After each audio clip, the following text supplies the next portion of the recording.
여러분, 옆 성도님과 오늘은 이렇게 인사 나눌까요? 쑥스럽지만 용기를 내셔야 됩니다. 성도님 얼굴을 보니 진짜 봄이 온 것 같네요.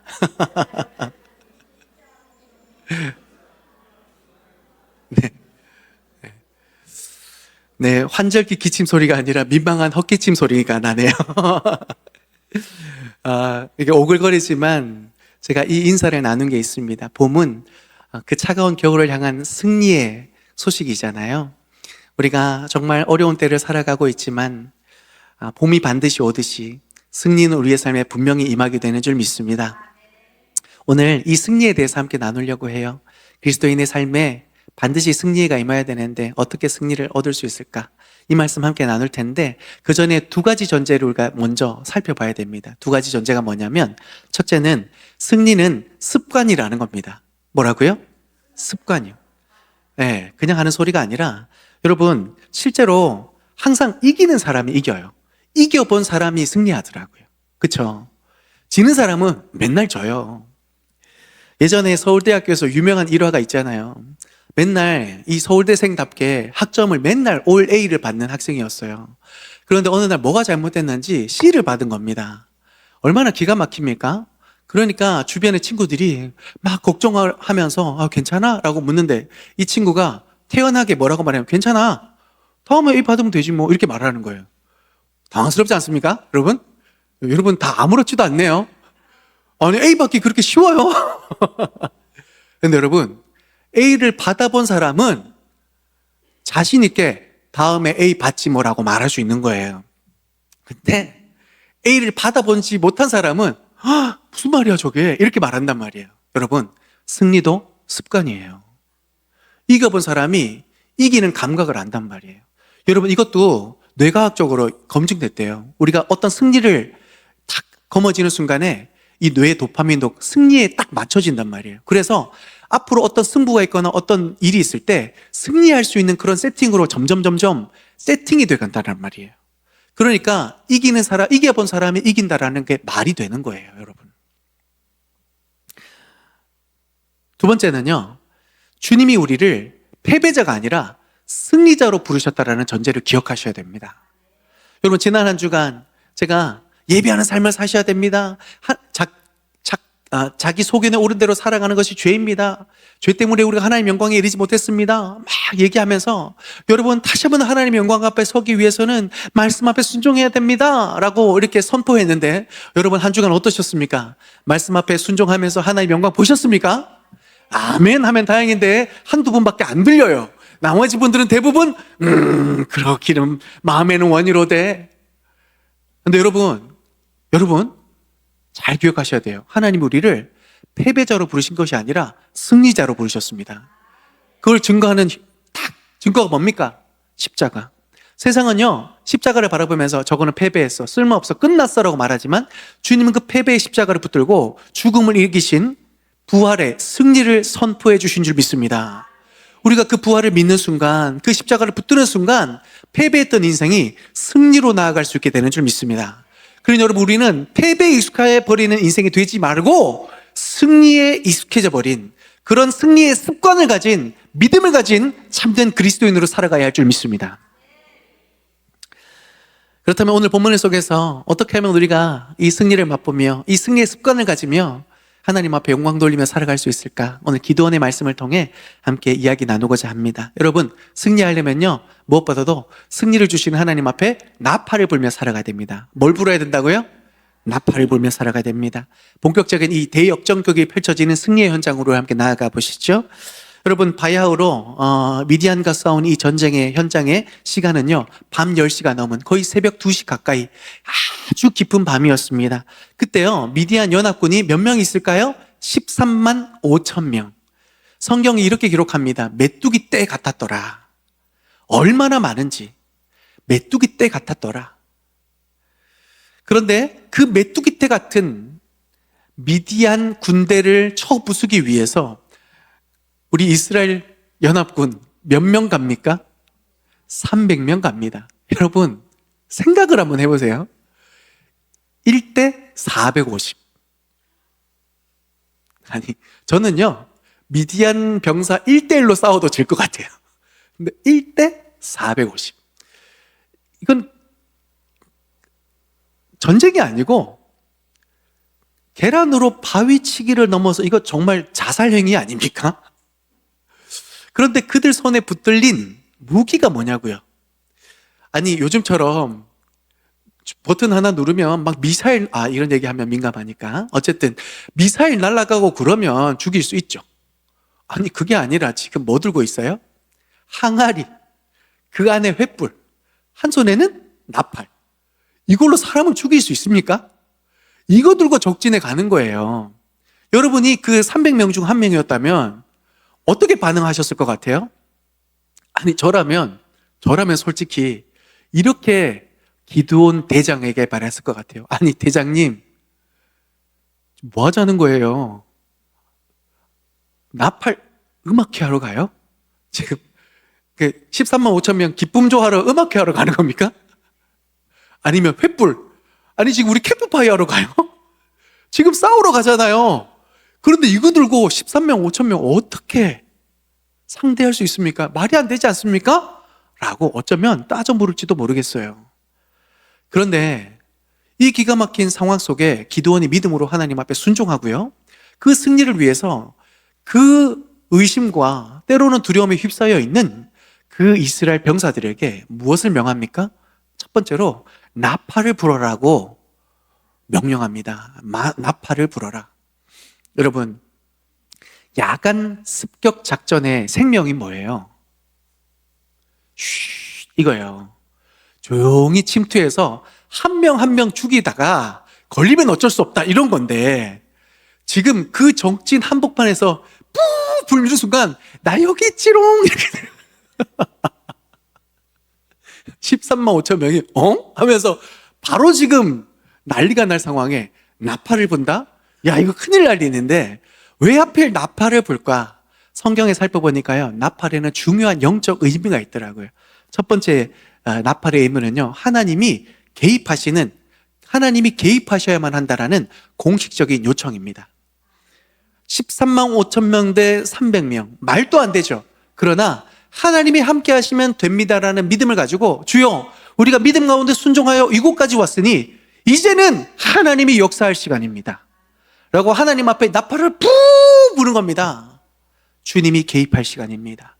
주님이 역사하실 시간입니다. 이제 주님이 주인공입니다. 두 번째는요, 불가능을 가능케 하시는, 불가능의 성벽을 허무시는 하나님의 능력의 선언이라는 겁니다. 여러분, 우리가 잘 아는 여리고성 언제 무너졌습니까?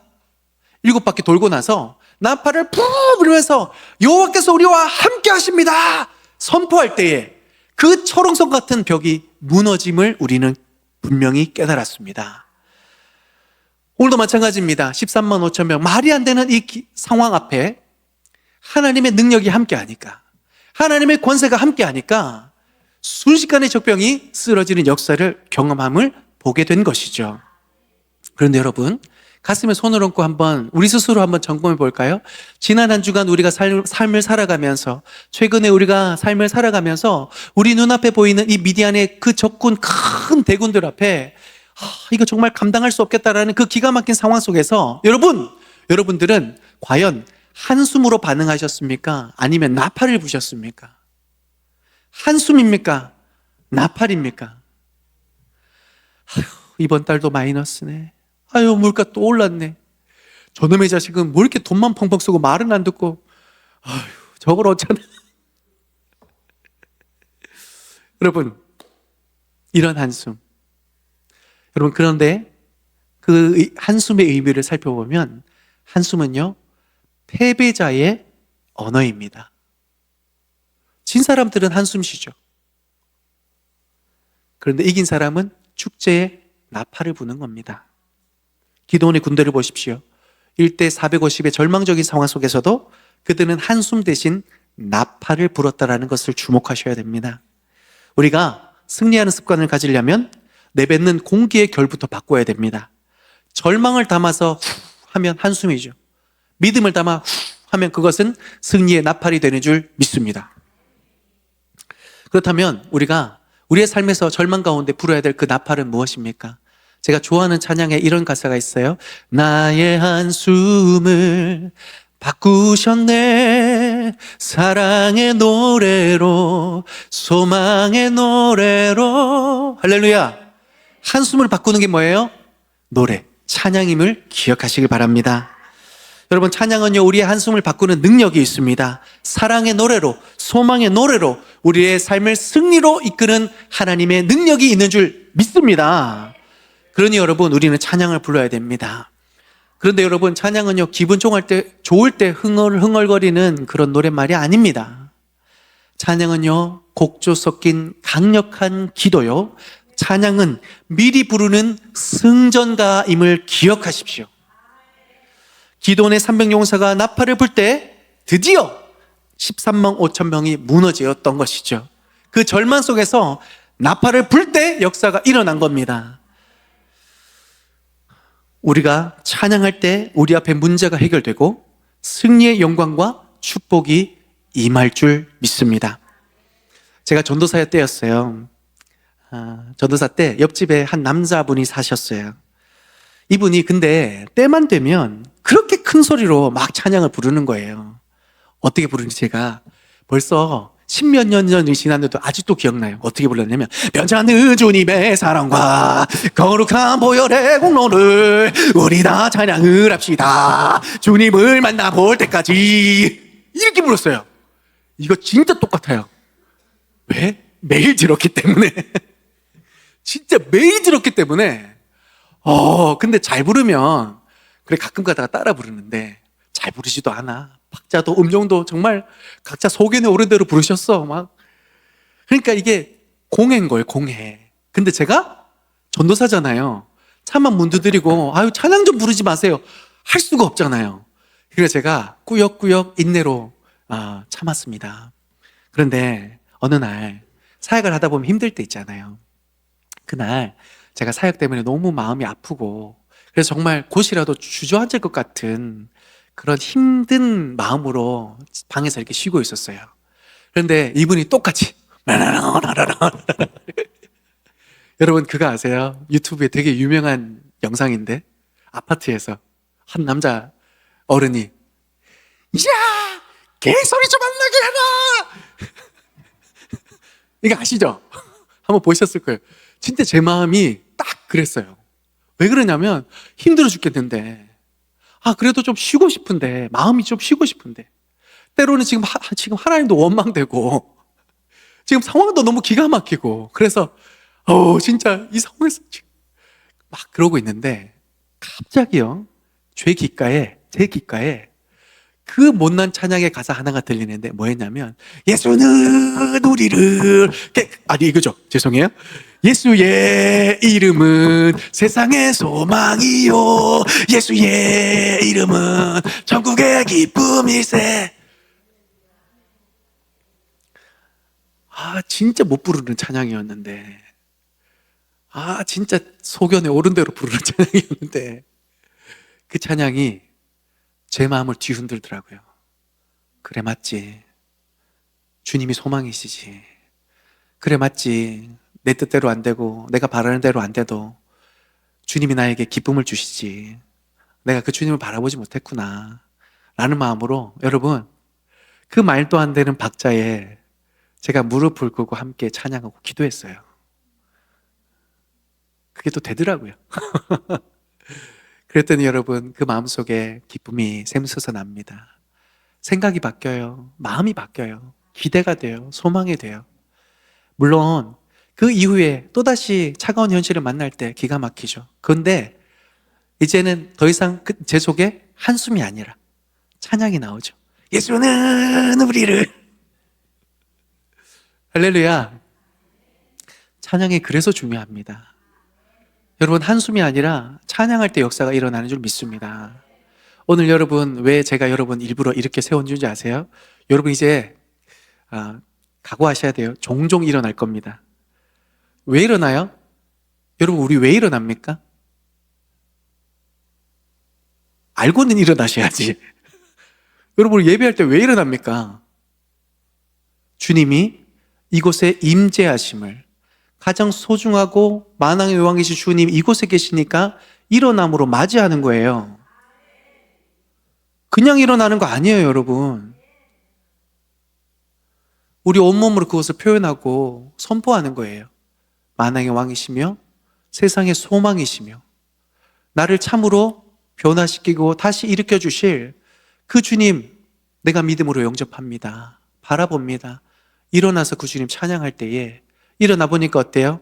앉았을 때는 눕고 싶은 생각이 드는데, 빨리 집에 가고 싶은 생각이 드는데, 일어나 보니까 그래도 찬양 한번 해볼까? 라는 마음이 생긴단 말이에요.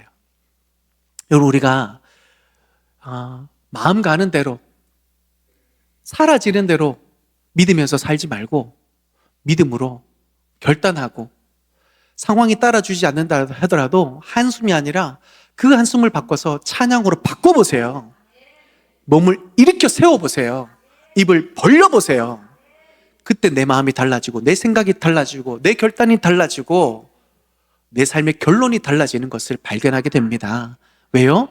찬양은 곡조 섞인 강력한 기도요, 앞으로 올 승리의 전주곡이 되기 때문입니다. 여러분, 그러니 오늘부터 한숨이 아니라 한숨 쉬어지는 그 순간에 찬양하세요. 그래서 여러분, 앞에서 제가 막 새로운 곡 찬양할 때 목사님 아는 곡 좀 하세요. 그러지 말고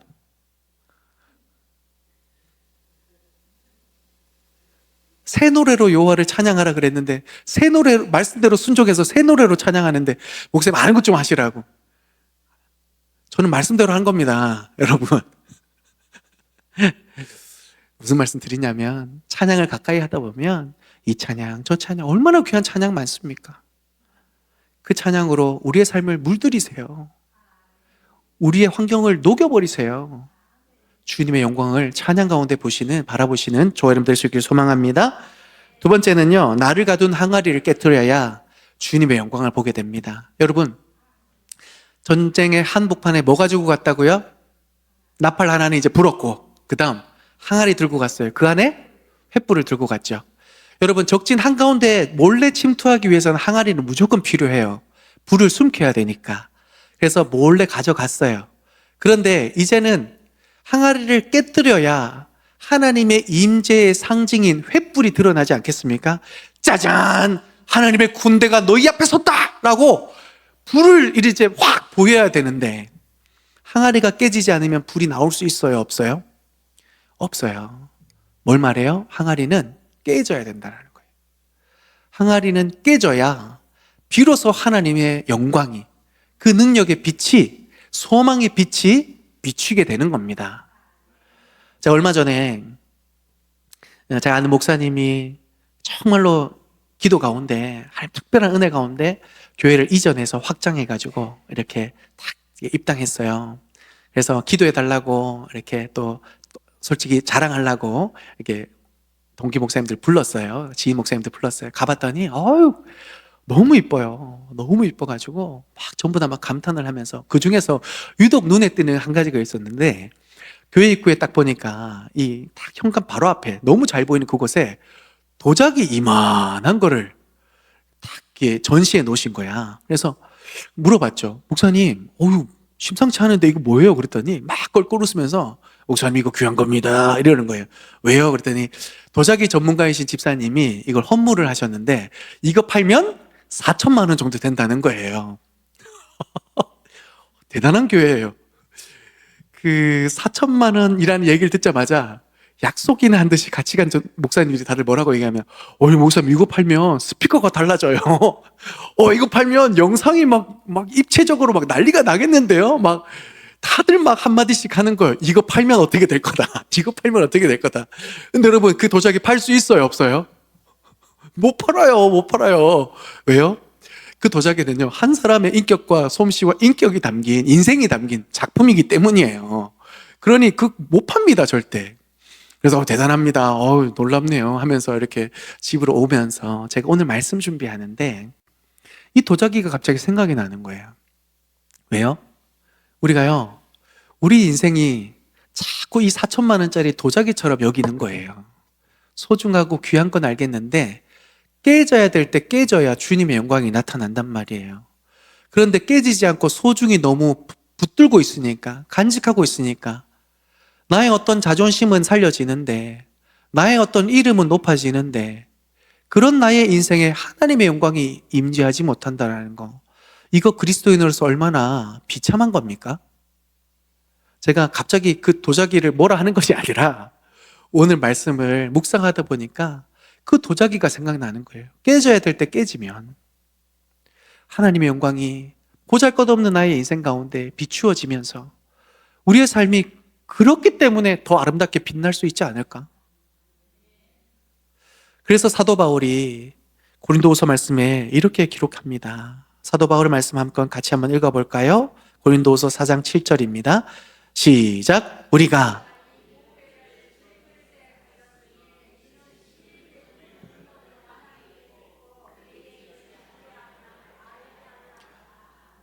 아멘. 우리는 뭐예요? 우리는 무슨 그릇이에요? 질그릇이에요, 질그릇. 그런데 이 보잘것없는 질그릇이 위대해질 수 있는 이유가 뭐예요? 그 질그릇에 뭐가 담겼기 때문에? 보배가 담겼기 때문에. 이게 성경의 진리예요, 여러분. 우리가 예수 믿는 그 믿음이 위대한 이유가 이거라고요. 우리 인생은 별거 없어요. 대단한 4천만 원짜리일 줄 알았는데, 명품인 줄 알았는데 삶의 시련을 겪어보니까 별거 아니라는 걸 철저하게 깨달으니까 보배로 오신 주님을 우리가 드디어 영접하게 된 거 아닙니까? 그러면 우리가 깨져야죠. 깨질 때에 뭐가 드러나요? 보배가 드러나요. 사랑하는 성도 여러분, 오늘 예배 가운데 우리가 결단할 수 있기를 원합니다. 우리가 그동안 살아오면서 열심히 사셨죠. 그리고 그동안 쌓아왔던 커리어들 있으실 겁니다. 그리고 그 자존심 하나 지켜내기 위해서 얼마나 애쓰셨는지 여러분 안 봐도 알 것 같습니다. 그런데 여러분, 제가 여러분에게 부탁드립니다. 여러분, 그것 끌어안고 사는 인생이 빛나겠습니까? 그거 깨지고 주님이 우리를 비추어 주시는 생명의 역사가 우리를 더 빛나게 할 것 같습니까? 뭐가 더 보배롭고 가치 있는 인생입니까? 주님이 우리 안에 온전히 그 은혜의 빛을 비추어 주실 때에 우리의 삶이 비로소 영광 가운데 빛나게 되는 줄 믿습니다. 깨져야 됩니다. 깨져야 돼요. 말씀의 결론을 맺습니다. 우리가 예배를 시작하면서 서로에게 좀 오글거리는 멘트 하나 했죠. 당신의 얼굴을 보니 봄이 온 것 같습니다. 여러분, 그렇습니다. 겨울이 아무리 차갑고 길어도 봄은 분명히 옵니다. 우리의 인생의 고난이 계속되는 것 같지만 아닙니다. 승리의 날은 반드시 찾아오게 되는 줄 믿습니다. 그 승리를 통해 우리는 하나님의 영광 가운데 우리는 반드시 보배롭고 존귀한 삶을 살아가게 될 줄 믿습니다. 그런데 이 승리는요, 여러분 기억하세요? 초반에 전제를 말씀드렸는데 이기는 습관을 들여야 돼요. 그러면 새로운 한 주에 여러분 작은 것이라도 이기는 습관을 가져야 돼요. 어떤 거요? 다른 거 아니에요. 오늘 이 본문의 클라이막스가 되는 한 구절이 있습니다. 뭐냐면 이제 항아리 깨뜨렸어요. 나팔 불었어요. 그 뒤에 300명이 똑같이 외치는 한마디가 있습니다. 여호와와 기드온의 칼이로다. 이게 무슨 말이냐면 여호와를 위한 기드온의 우리의 칼입니다 라고 선포하는 거예요. 여러분, 근데 웃기지 않아요? 이 사람들 칼 들고 갔어요? 안 들고 갔어요? 칼 없거든요? 칼 없는데 무슨 칼이야? 이 말입니다. 그 여호와와 기드온의 칼이로다라는 이 말은 우리는 아무런 힘이 없지만 주님이 이곳에 역사하시니 이 전쟁은 반드시 승리합니다. 주님이 우리의 능력입니다 라고 그것을 칼에 비유하여 선포하는 겁니다.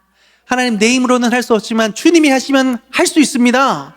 여호와와 기드온을 위한 칼이로다 선포하고 있는 겁니다. 뿐만 아니라 여호와와 기드온이라 그러잖아요. 나란히 세웠습니다. 무슨 말일까요? 동력의 의미입니다. 하나님이 뜻하시면 13만 5천 명 그냥 한 방에 그냥 멸하시죠. 그런데 굳이 연약한 기드온을, 그리고 300명밖에 되지 않는 그 사람들을 왜 부르셨을까? 이 연약한 기드온을 통해, 이 적은 무리를 통해 하나님께서 행하실 놀라운 그 능력이 무엇인가를 보여주시기 위한 거죠.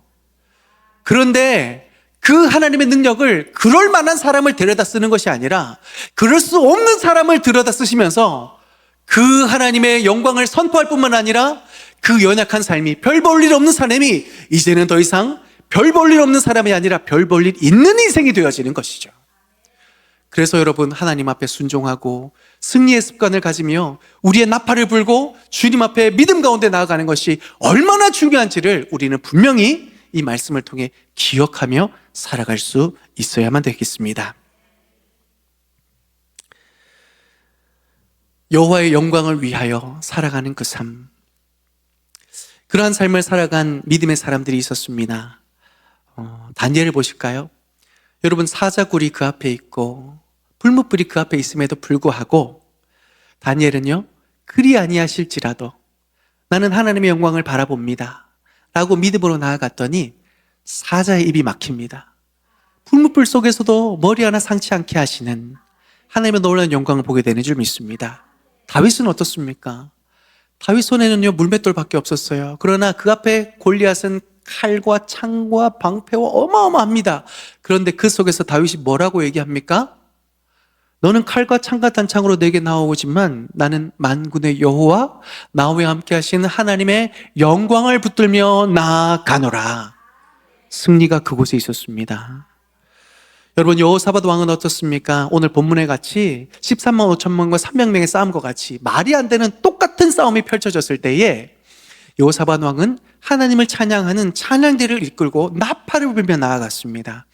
그랬더니 하나님이 그 찬양 가운데 앞서서 행하셔서 그 적군을 순식간에 멸하셨던 기적의 현장을 우리는 성경에서 분명히 보았습니다. 여러분, 나의 영광을 위하여 나아갔을 때는 내 힘과 내 의지, 그 결과는 늘 패배였습니다. 그러나 하나님의 영광을 붙들며 나아가는 믿음의 그 한 사람에게는 하나님께서 이루시고 하나님께서 해결하시고 하나님께서 비추어 주시는 영광이 그 삶뿐만 아니라 그 주변이 환하게 빛나게 되는 것을 우리는 분명히 발견합니다. 그렇기 때문에 마지막으로 우리가 이 문장을 함께 읽으며 이것을 꼭 기억하며 마무리했으면 좋겠습니다. 당신이 실력이 끝나는 이 함께 같이 읽을까요? 시작.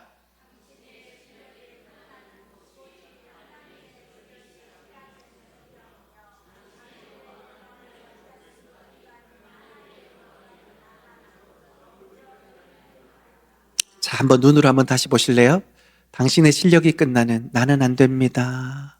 주님이 함께 해주셔야 합니다. 나팔을 불 때, 항아리를 깨뜨릴 때 하나님의 능력이 임하게 되는 줄 믿습니다. 내 영광이 아니라 내 항아리는 깨뜨리고 하나님의 영광을 바라볼 때에 상상할 수 없는 하나님의 기적이 우리의 삶에 임하게 될 줄 믿습니다. 여러분, 오늘 이 말씀 꼭 기억하면서 새로운 한 주를 살아갈 때에 깨뜨리십시오. 또 찬양하십시오. 그때 하나님 기적을, 또 승리의 기적을 보시면서 승리의 우리의 일상이 되고 우리의 습관이 되시는 삶을 살아가시기를 주님의 이름으로 축원드립니다.